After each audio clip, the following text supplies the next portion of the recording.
La désintégration perturbera non seulement la liberté de mouvement et d'établissement des personnes, mais elle aggravera également l'insécurité dans la région.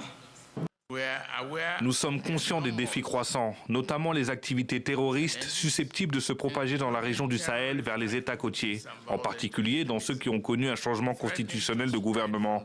La décision des 3 pays du Sahel de se retirer de la CEDEAO est aussi une menace. Sur la portée de ce premier sommet des chefs d'État de l'AES, nous avons avec nous sur le plateau le ministre des Affaires étrangères, de la coopération régionale et des Burkinabés de l'extérieur. Bonsoir, monsieur le ministre. Et merci d'être avec nous. C'est moi qui vous remercie. Alors, en quoi cette première réunion du Collège des chefs d'État de l'AES est-elle historique, monsieur le ministre? Merci. Avant de répondre à cette question, je vais saisir votre indulgence pour rendre un hommage appuyé au vaillant peuple du Sahel. Nous avons été témoins d'un accueil à Niamey et nous l'avons été aussi à Ouaga au retour du chef de l'État. Et il est tout à fait normal de rendre un hommage à cette population, à ces combattants qui accompagnent les gouvernements dans leur lutte pour libérer le Sahel.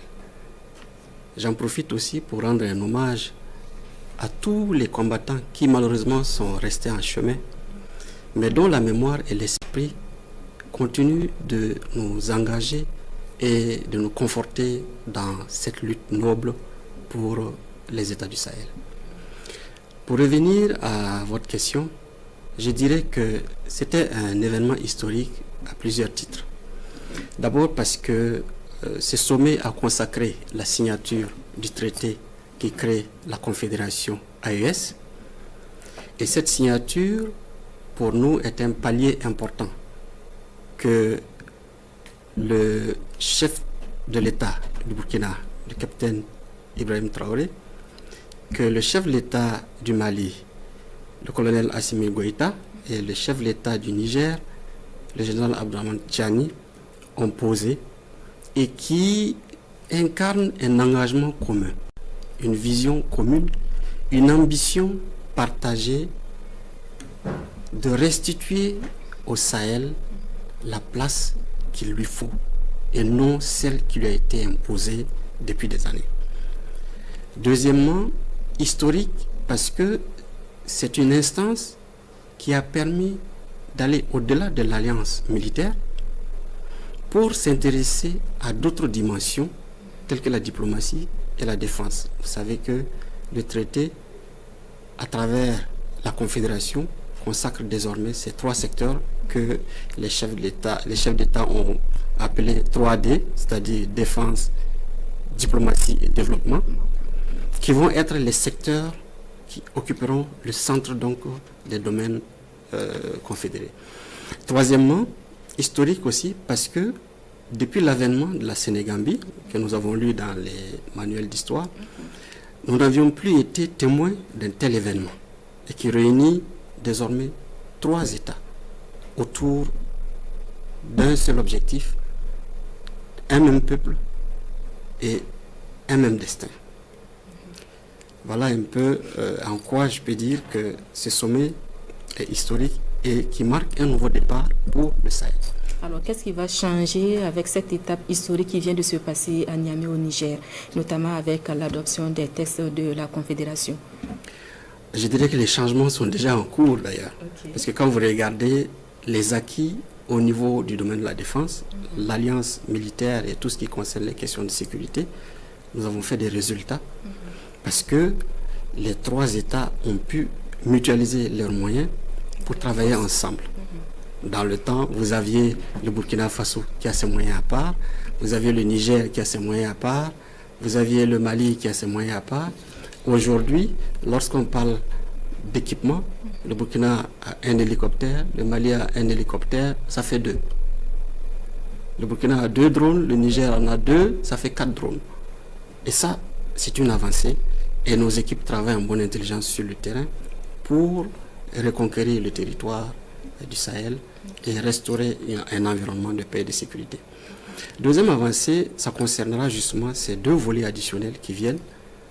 Et comme vous l'avez suivi, le secteur du développement et le secteur de la diplomatie, qui nous permettront davantage de renforcer nos positions, de les unifier et de marcher ensemble.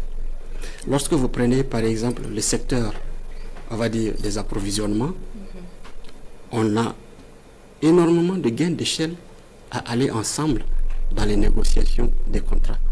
On aurait effectivement des gains d'échelle aussi dans la formulation des programmes à intérêt partagé, dans la négociation des financements, dans la mise en œuvre des financements. Donc je dirais que c'est une démarche qui nous offre davantage de force, de capacité de négociation, de capacité de positionnement. Alors, Monsieur le ministre, certains s'inquiètent cependant de l'absence d'un organe permanent dans le dispositif. Qu'est-ce que vous répondez? Nous sommes habitués à des formats qui ont occupé suffisamment d'espace dans nos têtes, à tel point que souvent, lorsqu'on voit certaines architectures, il y a des organes qui manquent, on s'inquiète et c'est tout à fait normal. Ce qui a été proposé et qui est articulé autour de 3 instances, c'est-à-dire le collège des chefs d'État, la session du Conseil des ministres et la session parlementaire, naturellement a interpellé beaucoup de citoyens qui se posent la question de où se trouve l'organe permanent de coordination et de gestion. Nous avons adopté une démarche qui s'inspire des échecs et des lourdeurs que nous avons constatés au sein de plusieurs organisations dont nous sommes partis et certains que nous avons quittés.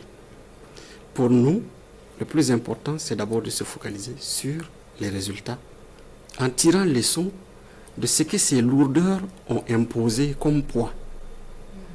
Pour nous, il ne faut pas se donner le temps de réfléchir sur un organigramme quelconque. Qui va gérer le budget, qui occupe tel poste, ça prend énormément de temps et ça nous déroute souvent de nos objectifs, alors que nous avons des urgences.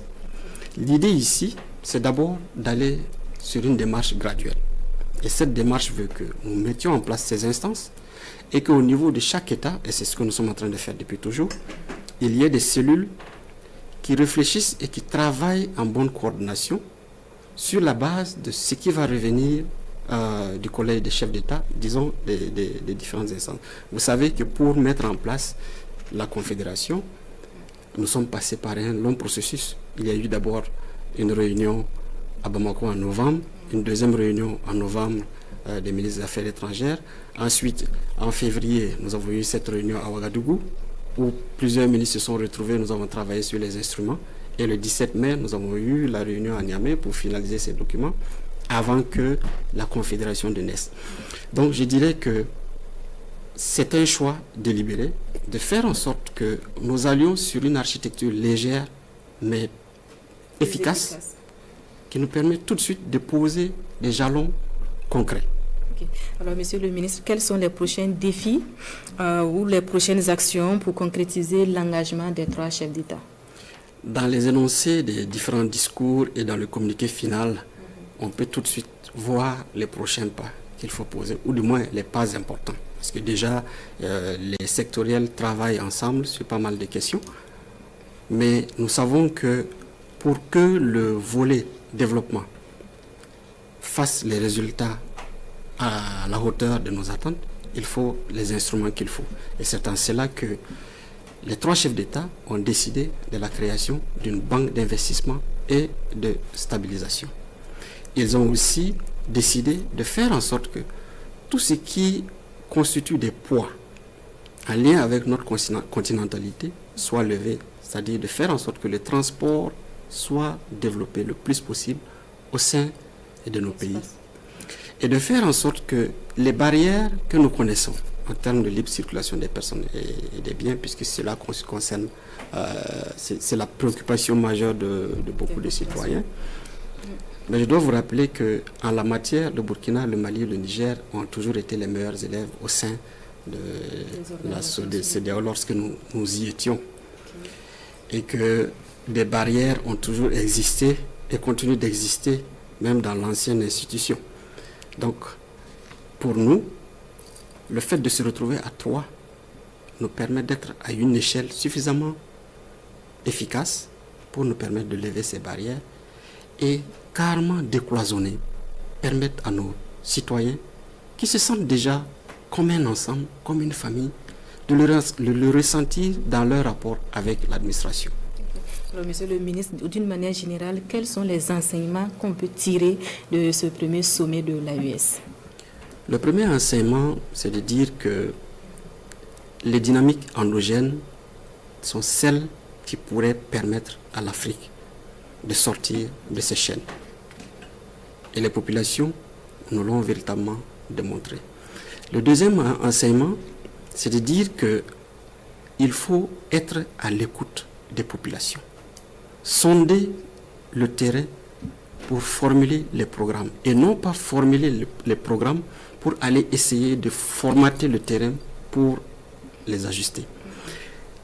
Le capitaine Ibrahim Traoré, le général Abdraman Tiani et le colonel Assimi Goïta ont très bien compris cette leçon et du reste, c'est ce qui constitue l'ossature et le principe actif même de leur politique aujourd'hui de gouvernement.